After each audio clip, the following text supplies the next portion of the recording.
મિતભાઈને વચન લેવડાવ્યા છે એ સાંભળજો, બહુ મજા આવશે. રાજવીએ બહુ વિચારીને લખ્યું છે. શું લખ્યું છે હવે મિત બોલશે. હું મિત પટેલ વચન લઉં છું કે મેરેજ પછી રોજ સવારે પહેલા હું ઉઠીશ પછી આદુવાળી સરસ ચા બનાવીશ પછી રાજવીને ઉઠાડીશ કેમ કે મારા પપ્પા રોજ આવું જ કરે છે. વાહ, બહુ સરસ બોલે છો મિત સેમ મારા જેવું. ફરી બીજું વચન.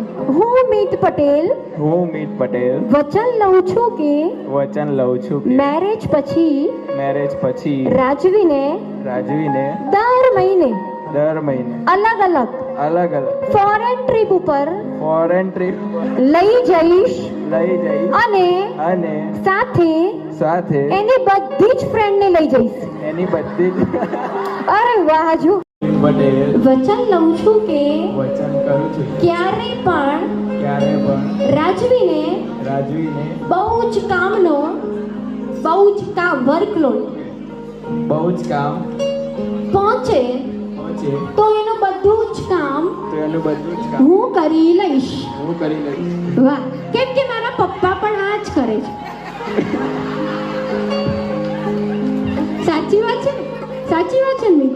હા, જો હું નથી કહેતી, મિત કહે છે, મને નહીં કહેવું. વાહ, સરસ. હવે આપણે અમારા મિતભાઈએ સરસ મજાના વચન લઈ લીધા છે, તો હવે રિંગ સેરેમની માટે આપણે તૈયાર થઈ જઈશું.